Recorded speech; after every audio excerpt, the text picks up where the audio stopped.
Hi there, it's me, Egil. Well, we're going to cover methods of transport. From the earliest days, obviously, it was on foot, or as the Cockneys call it, Shanks's pony. And it's surprising how far you can walk in a day. We're used to getting on a bus and everything else, but 10 miles, that's fair enough. Bragi's there, pacing up and down like an expectant dad. But you see he's travelling quite fast. The average speed is about 3 miles an hour. Then of course somebody cottoned on to the idea, let's ride a horse or some various other quadruped. It was faster, but in a race, I believe in the 60s, there was a runner who was put against a horse and the man won.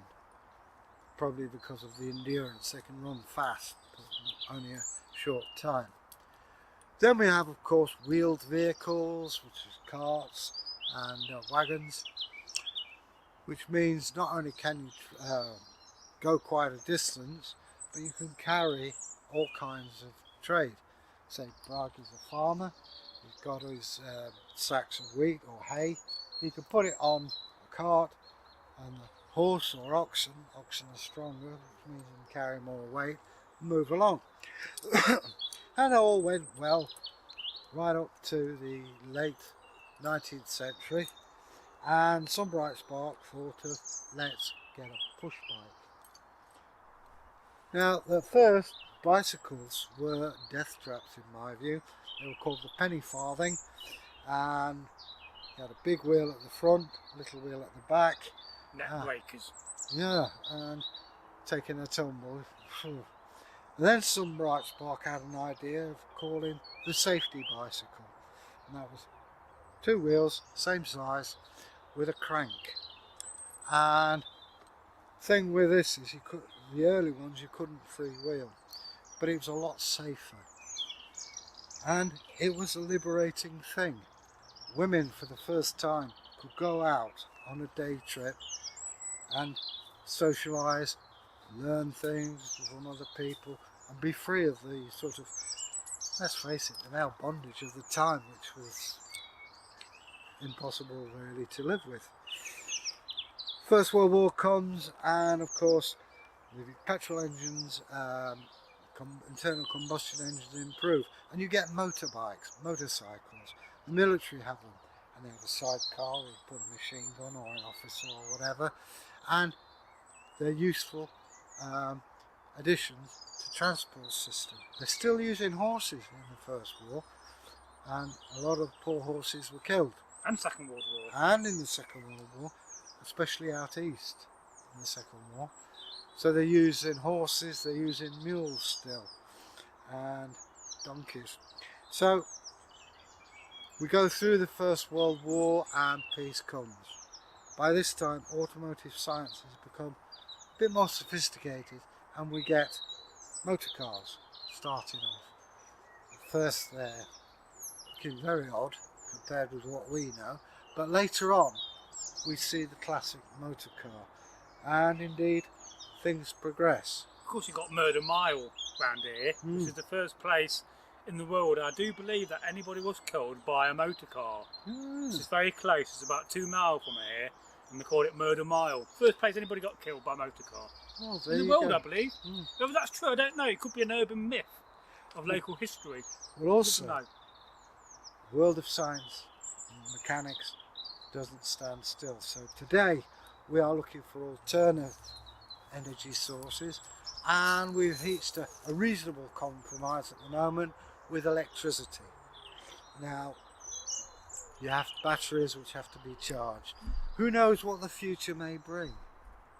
I think it's amazing the way technology advances, and so for most of us still it's old Shanks's pony.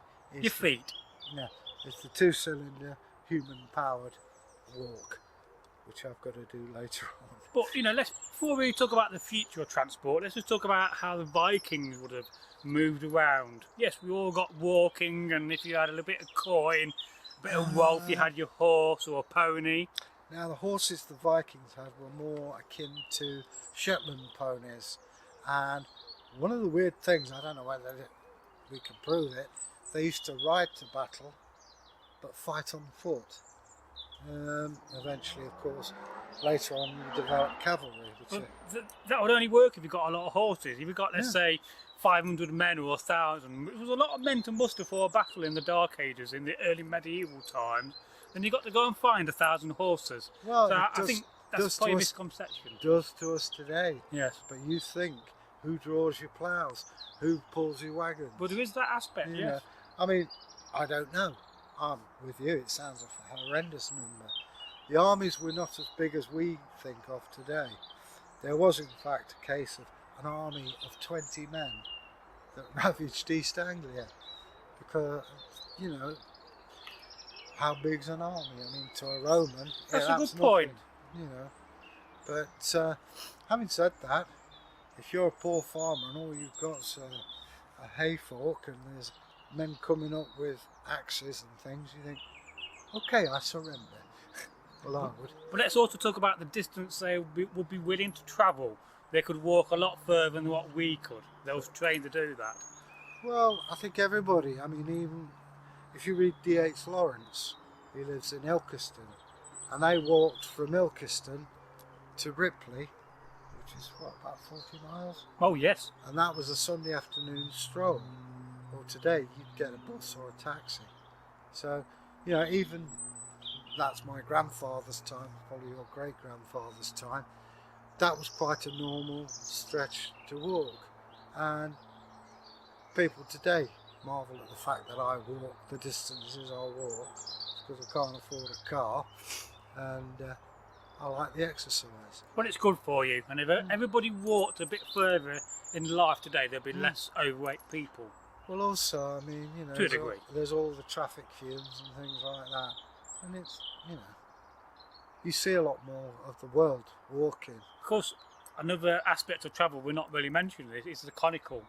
It's another form of ship made out of hide. Coracle, yeah. So that's a very old method of travelling. And the coracle Yes, is still in existence today. If you go to Wales and Cornwall, people still make them. Yeah. Well, there's a programme on the TV the other day. There's a guy on Instagram who follows us. He makes them. Yeah. And long may they reign. And of course, the Vikings also practiced moving their longships over land from one river to another, which we today would find a bit strange, wouldn't we? Yeah, but at the same time, it was very hard work, and there were people setting up a business and helping to do it. But also people setting up a business of killing them and stealing their ship and stuff. But I think it also demonstrates the flexibility of the longship as well. Yeah. How they could move it over land, you know. Well, it shows an amazing thought process. I mean, it's not the first thing I'd think about. And another thing we don't often think about within the modern world of walking and travelling is that did they walk differently to how we walk today? We all take it naturally. You put one foot in front of the other. But some people, you know, according to some manuscripts and some evidence, kind of state that they actually walked slightly more differently, more pointed with the feet. But is that true? I don't know. I think more information and more evidence needs to be researched for that. But I think we're too take for granted the way we walk and the way our ancestors walk. There's something else that is worth mentioning. Look at your feet. You're wearing turned shoes. You go walking, even in the hills of Derbyshire, you have heavy hiking boots, you know, or stout footwear. Whereas the Vikings were walking on basically slippers. Yes. I haven't seen, as far as I know, there's no archaeological evidence of them having big, heavy boots. If you have, please let us know, because I'd like to know about these things. Well, I think that's a very fascinating subject there we talked about, and no doubt we could bring up other subjects we could talk about in the future. And if you have liked this video, what should I do? We should go, folks, and like the video. Above all, go and share the video. By sharing the video, you'll help the channel grow to get to a much wider audience.